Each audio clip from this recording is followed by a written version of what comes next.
Dr. Lisa Carter pushed her chair back from the computer screen and rubbed her tired eyes.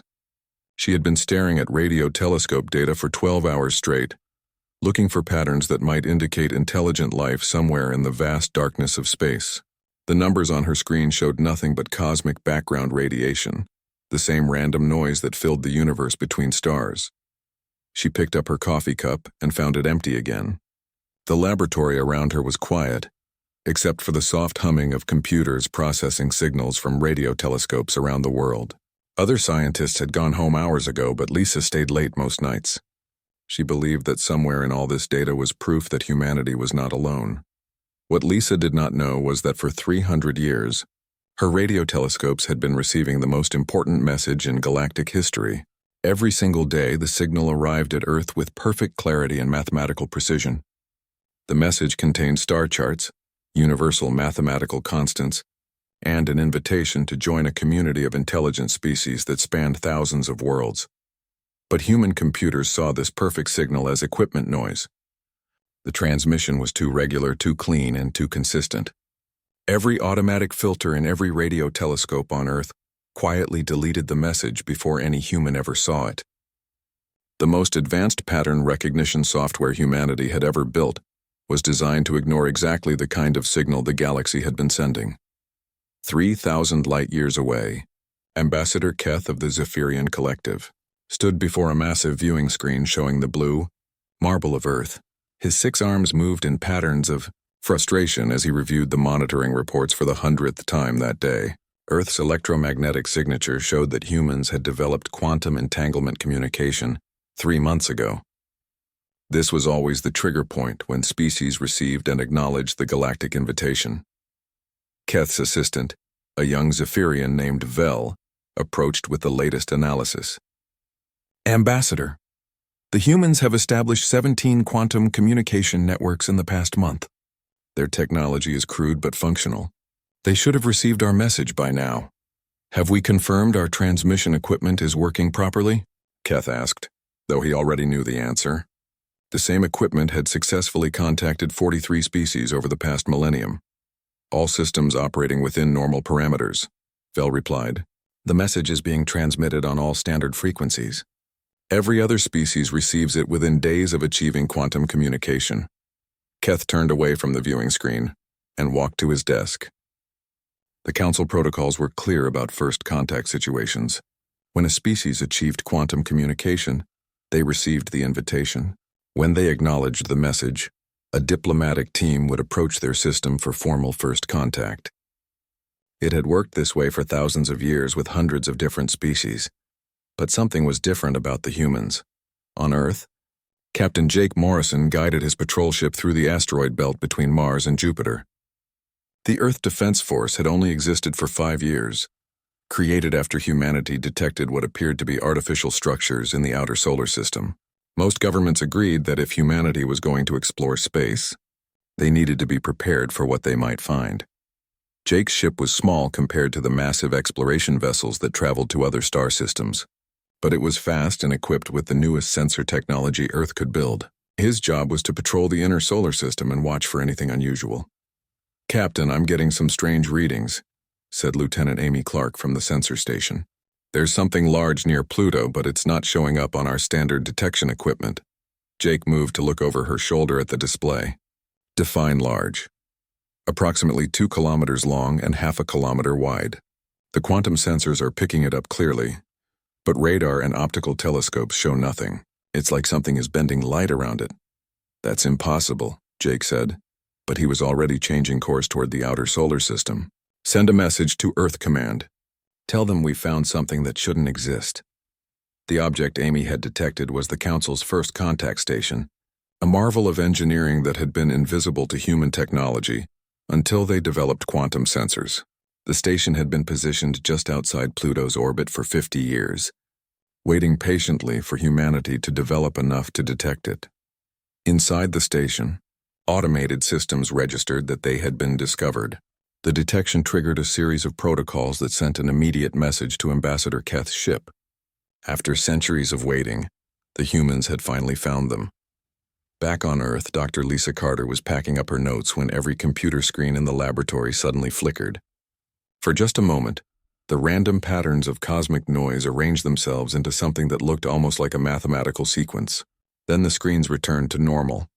Lisa stared at her monitor, wondering if exhaustion was making her see patterns that weren't there. She pulled up the recorded data from the past few minutes but found nothing unusual. The computers had automatically filtered out any anomalous signals, just as they were designed to do. She gathered her papers and headed for the door, not knowing that she had just witnessed the galaxy's first attempt at direct communication with humanity. The Council's computers had detected Captain Morrison's ship and automatically sent what they called a proximity greeting, a brief signal designed to alert developing species that contact was imminent. In the halls of the Global Defense Council in Geneva, emergency meetings were already beginning. Captain Morrison's report about the mysterious object near Pluto had reached the highest levels of government within hours. President Helen Davis convened her science advisors and military chiefs to discuss what this discovery might mean. "Are we certain it's artificial?"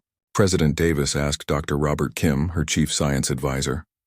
"The quantum signature is unmistakable," Dr. Kim replied. "This is definitely constructed technology, and it's using physics principles we're only beginning to understand. Whatever built this is far more advanced than we are." General Ryan Ford leaned forward in his chair. "Has it made any hostile moves?" "No, sir," Captain Morrison replied via secure video link from his ship.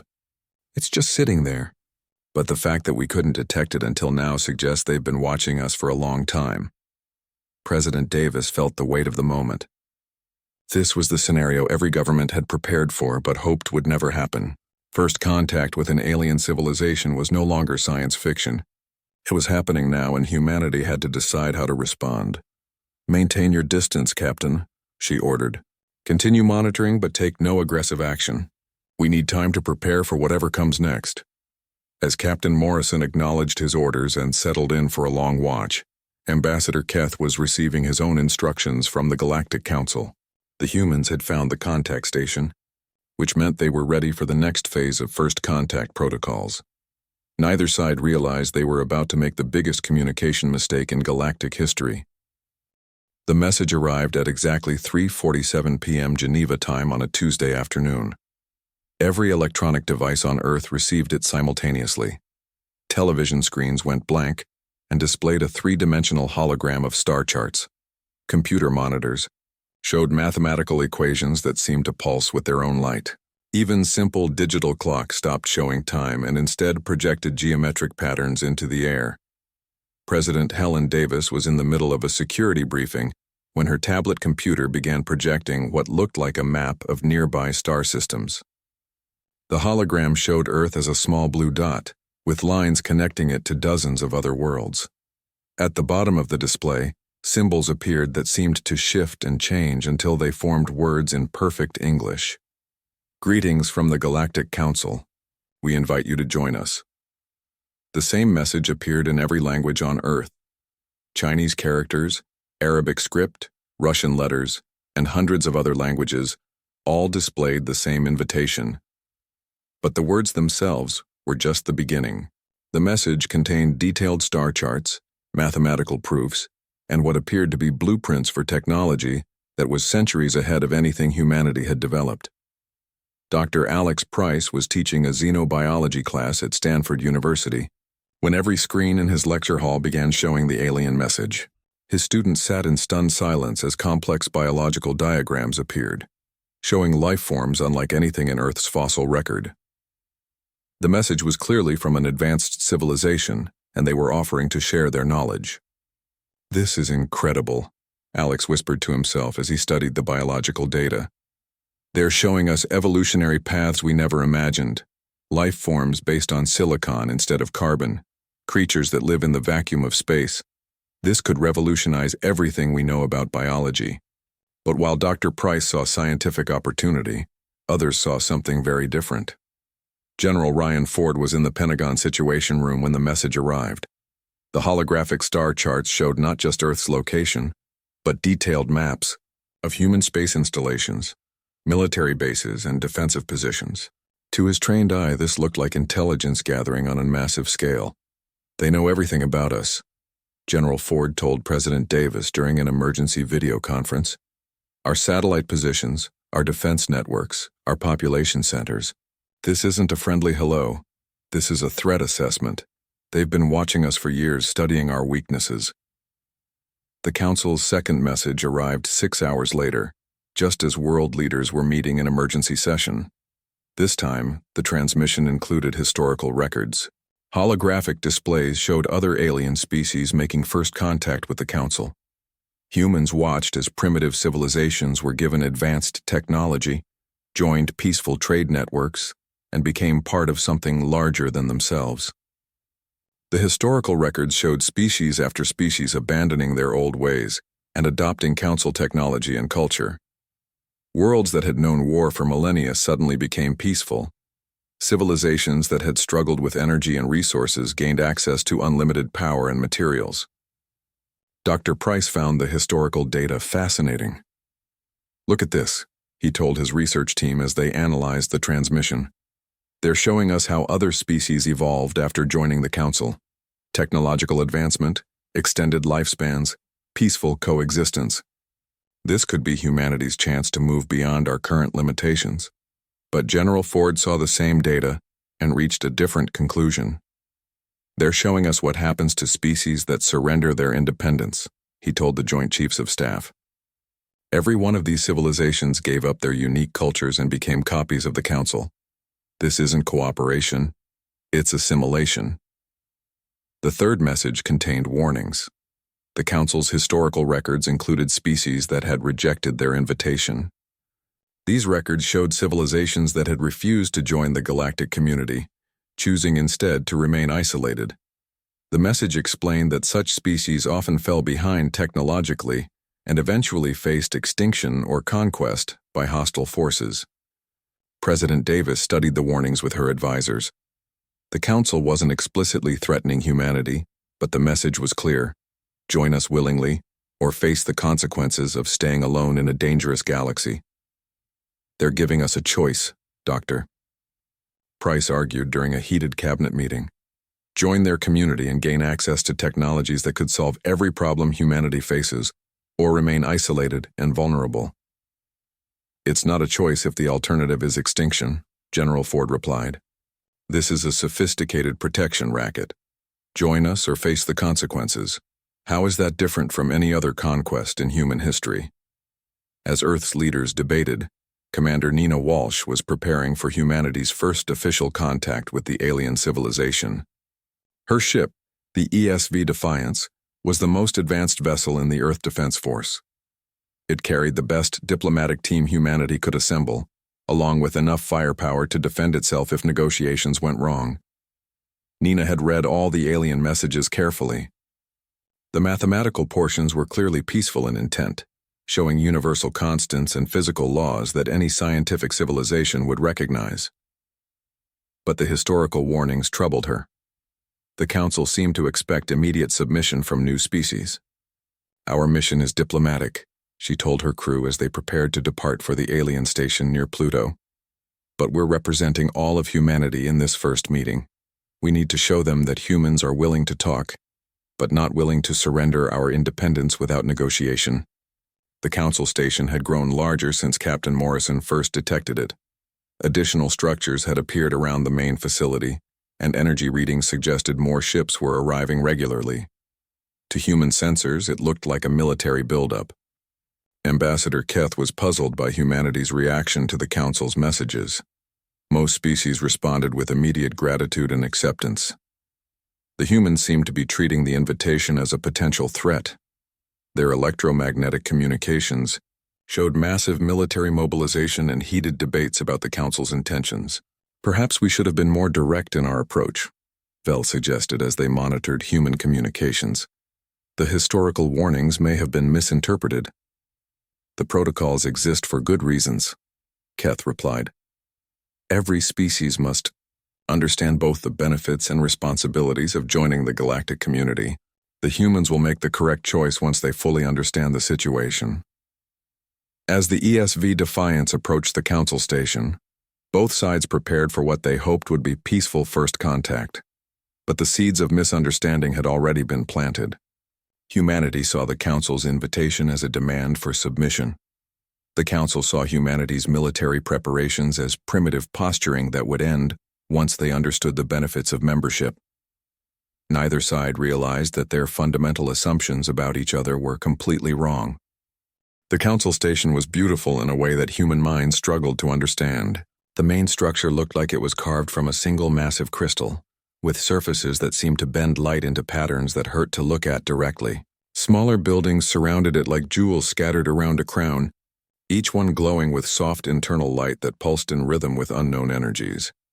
Commander Nina Walsh brought the ESV Defiance alongside the designated docking port, following instructions that had been transmitted in perfect mathematical language. Her crew worked quietly at their stations, but she could feel the tension in the air. Everyone knew they were making history, but nobody knew if that history would be written in celebration or in blood. "Docking complete, Commander," reported Lieutenant Ben Harris from the navigation station. "The station is extending some kind of connection tube. It looks like they want us to board their facility." Nina studied the alien docking mechanism through the view screen. It moved with fluid grace like a living thing reaching out to embrace her ship. The technology was clearly far beyond anything humanity had developed, but it seemed designed for peaceful contact rather than hostile boarding. Inside the station, Ambassador Keth made final preparations for the welcome ceremony. The Great Hall had been configured to accommodate human physiology, with breathable atmosphere and appropriate gravity. Displays showed samples of human art and music that the Council had intercepted from Earth's broadcasts over the centuries. The intention was to make the humans feel welcomed and understood. "The human delegation is small," Fell observed as he monitored the docking process. "Only 5 individuals, including their commander. Most species send much larger groups for first contact. Humans appear to prefer smaller, more focused teams," Keth replied. "Our analysis of their military organization shows they often achieve significant results with minimal personnel. Perhaps this reflects their practical nature." Dr. Alex Price was the first human to step onto the alien station, and the experience nearly overwhelmed his senses. The air tasted different, charged with energy that made his skin tingle. The walls seemed to pulse with life, and sounds echoed in ways that suggested the architecture was designed according to principles he didn't understand. "The artificial gravity is perfect," he whispered to Nina as the rest of the team joined him. "They've adjusted it exactly to Earth normal. The atmospheric composition is identical to what we breathe at sea level. They've studied us very carefully." The observation that the aliens knew so much about human physiology troubled Nina more than it comforted her. Either they had been monitoring Earth for a very long time, or they had sources of information about humanity that she didn't want to think about. Ambassador Keth entered, the welcoming chamber with the formal grace his species had perfected over millennia of diplomatic contact. He stood nearly 3 meters tall, with 6 arms that moved in patterns that conveyed respect and peaceful intention. His skin was a deep blue color that shifted to purple when he was pleased, and his large eyes held an intelligence that was clearly ancient and patient. "Welcome, humans of Earth," Keth said through the universal translator device that made his words perfectly understandable. "We have waited long for this moment. Your species has remained silent for many cycles, but we are pleased that you have finally chosen to answer our invitation." Nina stepped forward, feeling the weight of representing all humanity in this first exchange. "Thank you for your welcome, Ambassador. I am Commander Nina Walsh of the Earth Defense Force. We appreciate this opportunity to meet, but I must be honest, we never received any invitation. The messages we got in the past few days were the first communication we've ever had from your people." The translator rendered Nina's words faithfully, but Keth's skin shifted to a confused gray color. "This is not possible," he said, his arms moving in patterns that suggested deep puzzlement. "The invitation has been transmitted continuously for 300 of your years. Every species receives and acknowledges it within days of achieving quantum communication." Dr. Price moved forward, his scientific curiosity overcoming diplomatic protocol. "Ambassador, perhaps our technology interpreted your signals differently than you expected. Could you show us the exact frequency and format of these transmissions?" "Of course," Keth replied, still confused but willing to help solve the mystery. He gestured to one of his aides, who activated a holographic display showing the signal patterns that had been sent to Earth for centuries. Dr. Price studied the display with growing understanding. The signal was absolutely perfect, too perfect for human technology to recognize as anything other than equipment noise. "I see the problem," he said quietly. "Our computers automatically filter out signals this regular and consistent. We assumed it was background radiation or equipment malfunction." The revelation sent ripples of confusion through both groups. Keth's skin continued shifting through various shades of gray and blue as he processed this information. The humans had genuinely never received the invitation, which meant the past 3 centuries of silence hadn't been a choice. "If you never received our invitation," Keth said slowly, "then your recent messages were not responses to our contact. You were simply announcing your presence to the galaxy." "What recent messages?" Nina asked, though she was beginning to suspect she already knew the answer. "Your military vessels approaching our station, your electromagnetic signatures indicating full defensive readiness, your quantum communications discussing defensive strategies. We interpreted these as your response to our invitation, a desire to negotiate from a position of strength." Nina felt cold understanding wash over her. "Ambassador, we detected your station 3 days ago. Our approach has been defensive because we didn't know if you were friend or enemy. We've been preparing for the possibility that you might be hostile." The translation of this statement caused Keth's skin to shift to a color Nina had never seen before, a deep purple that seemed to pulse with alarm. "You believe we are hostile? You approached our station believing we intended harm?" "We approached carefully," Nina corrected. "We hoped for peaceful contact but prepared for any possibility. It's standard human protocol when encountering the unknown." Dr. Price watched the exchange with growing horror as he realized how badly both sides had misunderstood each other. "Ambassador, when your people sent those historical warnings about species that rejected your invitation, how did you intend for us to interpret them?" "As encouragement to join our community," Keth replied, his confusion evident in his voice. "We wanted to show you the benefits of cooperation and the dangers of isolation. Many species fear that joining the Council means losing their independence, so we demonstrate that isolation is far more dangerous than cooperation. But to us," Dr. Price said carefully, "those warnings sounded like threats. Join us or face the consequences. We interpreted your invitation as an ultimatum." The silence that followed this exchange was profound. Both species realized simultaneously that they had completely misunderstood each other's intentions and actions. The Council had been offering friendship and protection. Humanity had been preparing for conquest and domination. Neither side had intended any hostility, but both had prepared for it. Keth's aide approached him quickly, speaking in their own language before activating another display. The hologram showed space around the station, where dozens of new energy signatures were appearing. Council ships were arriving in response to humanity's perceived military posture. At the same moment, Lieutenant Harris's voice crackled through Nina's communicator. "Commander, we're detecting massive energy signatures throughout the system. It looks like a fleet is assembling near our position." Both sides watched their respective reinforcements arrive, each convinced that the other had called for military support. The peaceful first contact that both species had hoped for was rapidly becoming the prelude to a battle that neither side wanted, but both felt they had to prepare for. The quantum torpedo left the ESV Defiance at exactly 14:23 Earth Standard Time and traveled the 300 kilometers to its target in 17 seconds. In those 17 seconds, the course of galactic history changed forever.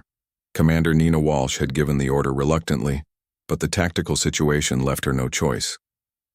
The Council ships had powered their weapons and were moving into attack formation around the diplomatic station.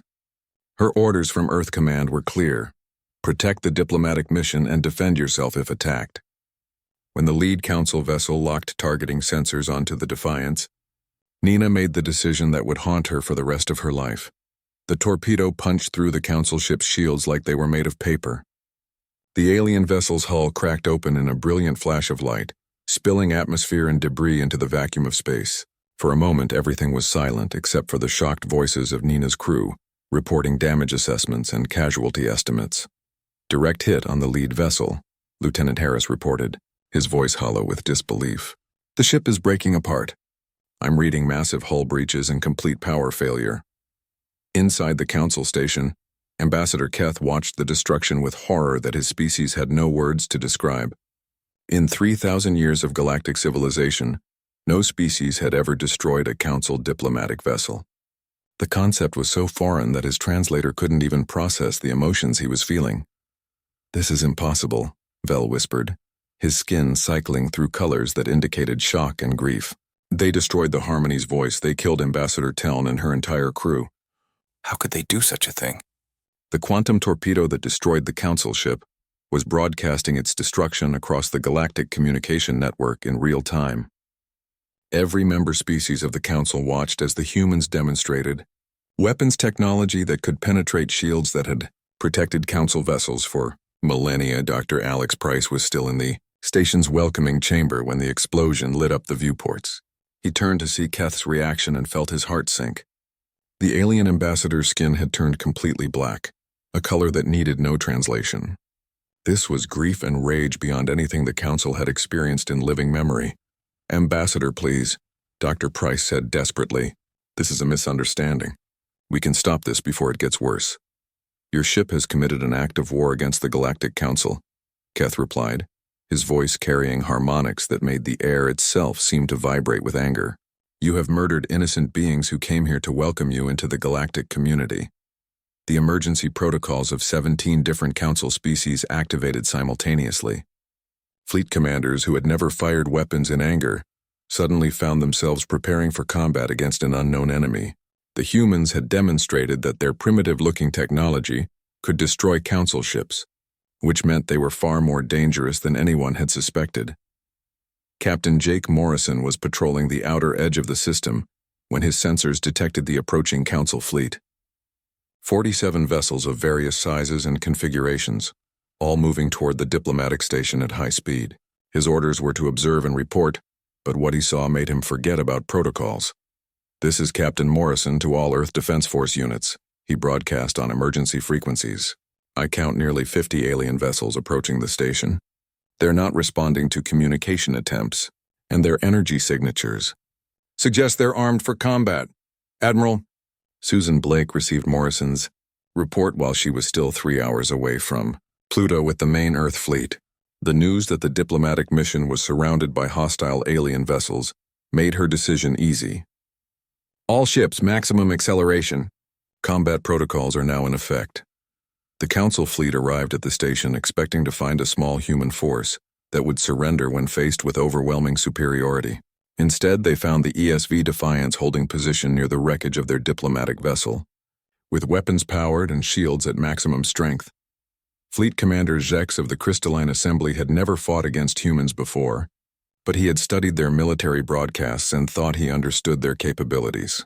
The destruction of the Harmony's voice was clearly a lucky shot with some kind of primitive kinetic weapon. His advanced fleet would make short work of these aggressive newcomers. "All vessels maintain formation and prepare to disable the human ship," Zex commanded. "We will take prisoners for questioning about this unprovoked attack."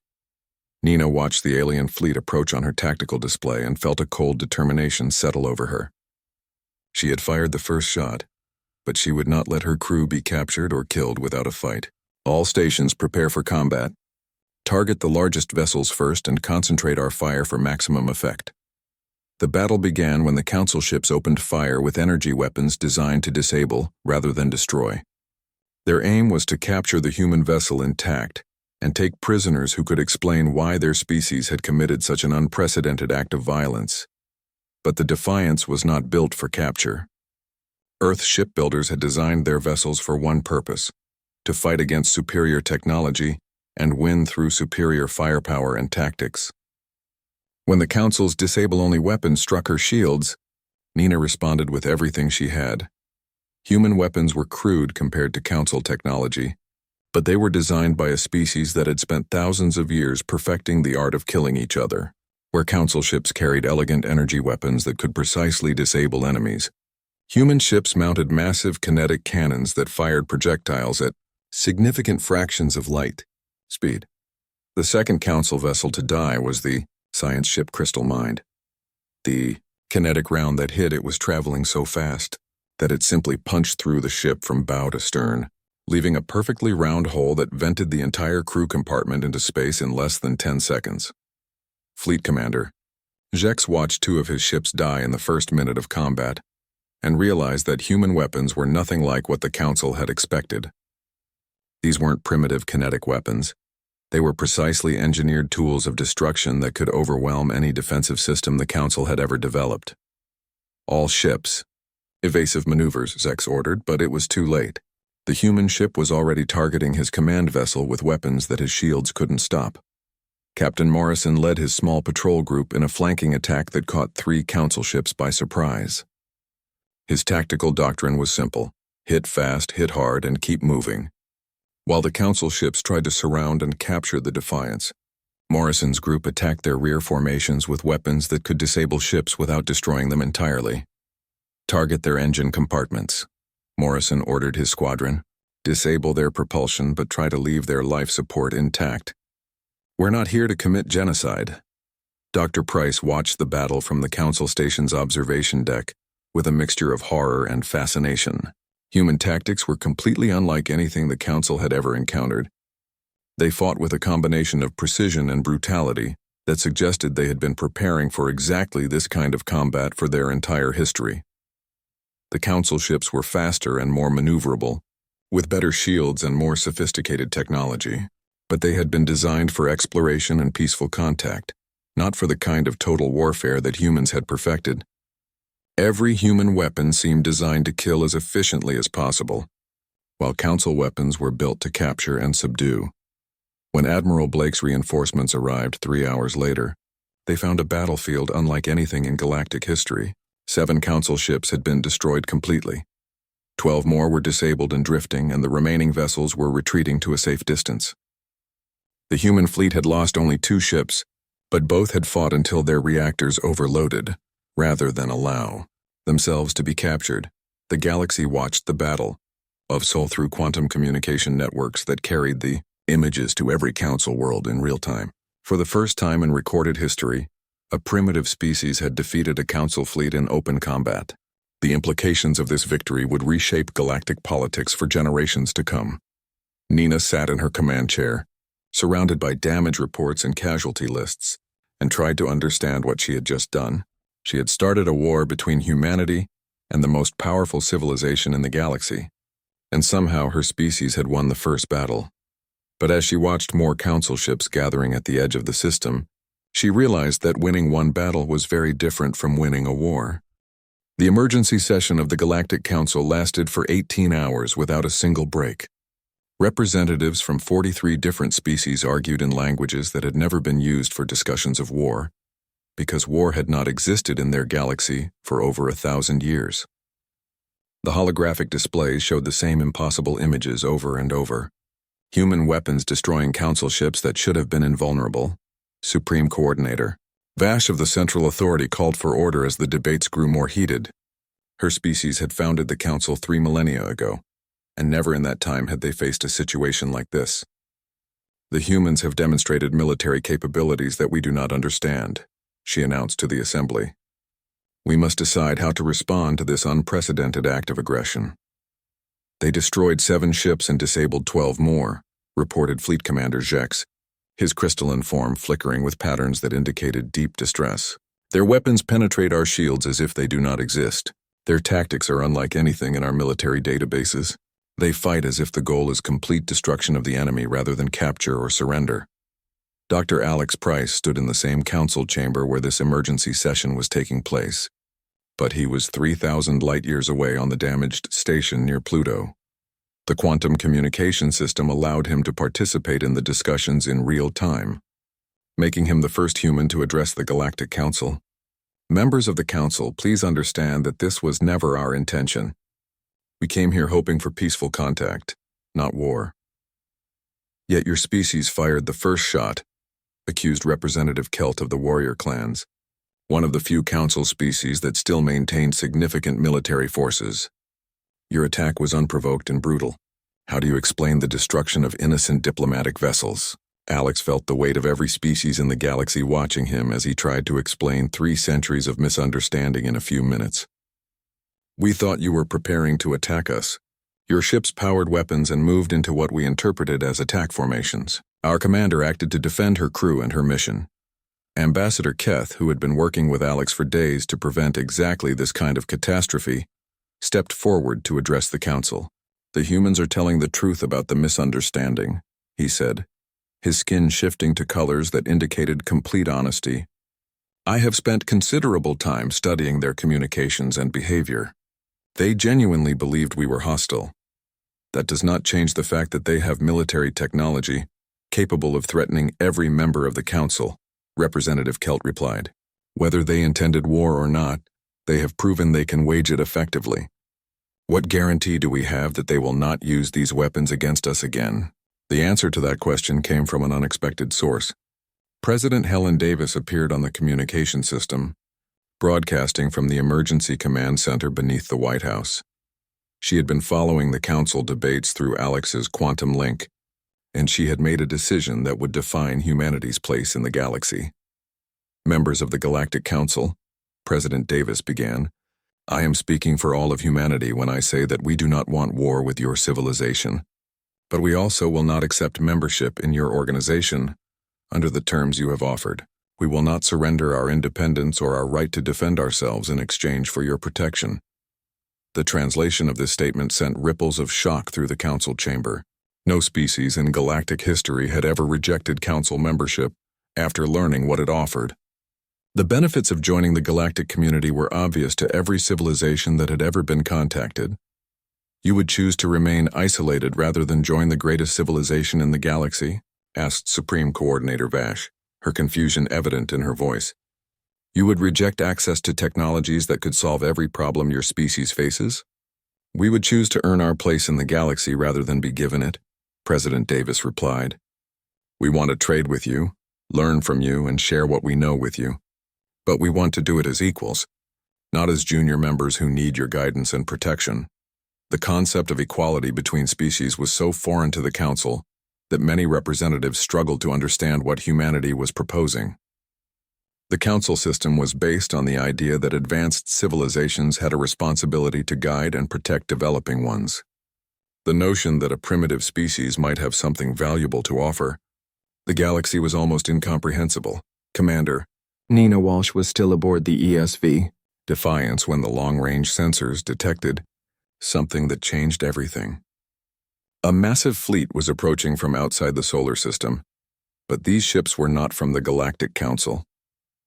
The energy signatures and hull configurations matched vessels from the Void Hunters, a hostile species that had rejected Council membership centuries ago and had been raiding Council worlds ever since. "Captain Morrison, are you reading these sensor contacts?" Nina transmitted to the patrol ships that were monitoring the edge of the system. "Confirmed, Commander," Morrison replied from his heavily damaged vessel. "I count over 200 ships, and they're definitely not Council designs. Based on our intelligence files, this looks like the largest Void Hunter fleet ever assembled." The approaching Void Hunter fleet had been monitoring the battle between humans and the Council with great interest. For centuries, they had been the only species to successfully resist Council expansion, but they had never been able to match Council technology in direct combat. The humans had just demonstrated that Council ships could be destroyed using weapons that the Void Hunters could potentially acquire or copy. Fleet Admiral Korax of the Void Hunters studied the battle, recordings with predatory satisfaction. The humans had accomplished in one day what his people had been trying to do for 300 years. If he could capture some of these human weapons, or better yet convince the humans to join his cause, the balance of power in the galaxy could shift dramatically. Ambassador Keth received the sensor reports about the approaching Void Hunter fleet with a mixture of dread and ironic understanding. The Council's warnings about the dangers of remaining outside galactic civilization were about to be proven correct in the most dramatic way possible. The Void Hunters were coming to test both humanity and the Council, and neither civilization was prepared for what was approaching. "Dr. Price," Keth said urgently, "you must contact your fleet immediately. The Void Hunters are not like the Council. They do not seek peaceful coexistence or diplomatic solutions. They view other species as either resources to be exploited or threats to be eliminated." Alex transmitted the warning to Admiral Blake, who was still 3 hours away with the main human fleet. The approaching Void Hunter armada was larger than anything humanity had ever faced, but it was also an opportunity to prove that their rejection of Council protection had not been made out of ignorance or pride. "All human vessels. This is Admiral Blake." The transmission went out to every Earth ship in the system. We have a new situation developing. The approaching fleet is hostile to both humanity and the Council. Our choice is simple: fight together or die separately. The response came not just from human ships but from the surviving Council vessels that had been maintaining their distance since the earlier battle. Fleet Commander Jacques, despite his losses and his anger over the destruction of his ships, understood the tactical situation. The Void Hunters were the enemy of everything the Council stood for, and if the humans were willing to fight alongside them, old grudges would have to wait. Human Admiral Blake, this is Fleet Commander Jacques of the Council forces. The transmission was formal but urgent. I propose a temporary alliance against the Void Hunter fleet. Our ships complement each other well. Your weapons can penetrate their defenses, while our technology can provide support and coordination. President Davis, monitoring the situation from Earth, gave the authorization that would reshape galactic politics for generations to come. Admiral Blake, you are authorized to coordinate with Council forces against the Void Hunter threat. Show them that humanity fights beside its allies, not beneath them. As the combined human and Council fleet prepared to face the largest hostile armada in galactic history, Dr. Price realized that humanity had finally sent the message they had always intended. They had not asked to join the galactic community as protected junior members. They had demanded to be accepted as equal partners who could contribute to the defense of civilization itself. The galaxy was about to learn what humans had been trying to say all along. They were ready to fight for their place among the stars, and they expected to be judged by their actions rather than their origins.